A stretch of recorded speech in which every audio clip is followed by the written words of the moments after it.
Bonjour et bienvenue à cette introduction à la réflexion.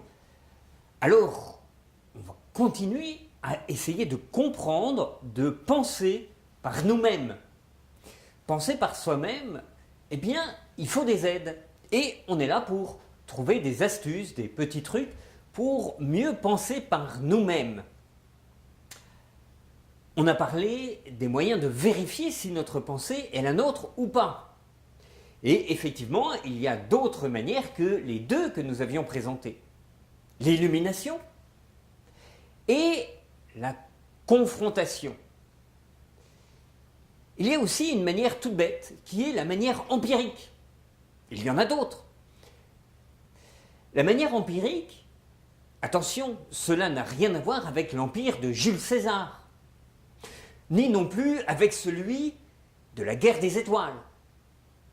On ne parle pas de ces empires. Non, le mot empirique ne fait pas référence à l'empire, mais il fait référence au mot latin qui vient lui-même du mot grec, qui veut dire expérience.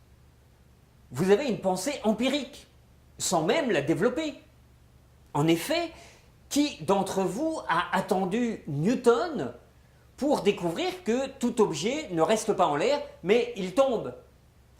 Et donc, vous avez une pensée empirique. Chacun d'entre nous a une pensée empirique. Alors, revenons à la manière de développer notre pensée, de penser par nous-mêmes.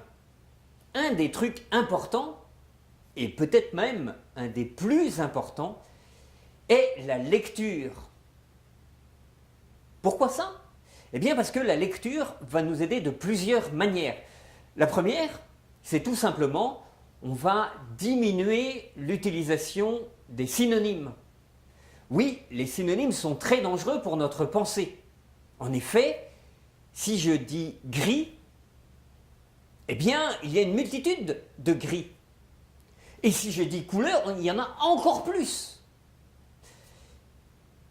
Est-ce que quand je dis gris, je pense à un gris particulier ou à un autre gris ?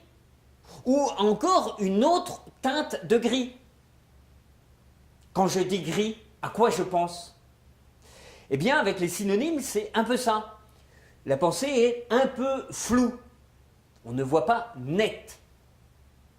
Et donc, l'utilisation du vocabulaire, plus il sera développé, plus on aura de vocabulaire, plus notre pensée sera précise, sera claire. On verra dans une autre vidéo que les arguments, justement, servent à éclairer, à rendre plus clair. Alors, la lecture va nous permettre d'éclaircir notre pensée par le développement de notre vocabulaire. Un autre avantage aussi, c'est effectivement, on va découvrir qu'il y a plusieurs types de livres. Si je lis Agatha Christie, si je lis des romans d'aventure, eh bien, je ne vais pas développer le même vocabulaire que si je lis un Thomas d'Aquin. Et je ne vais pas développer le même vocabulaire si je lis la Bible, le Coran, la Torah. En fonction du type de livre que je vais lire, je vais développer tel ou tel type de vocabulaire, mais aussi de compréhension du monde. Si je lis un livre comme Le Capital de Marx, eh bien, j'aurai une appréhension du monde très différente que si je lis les Béatitudes. Le regard porté sur le monde ne sera pas le même.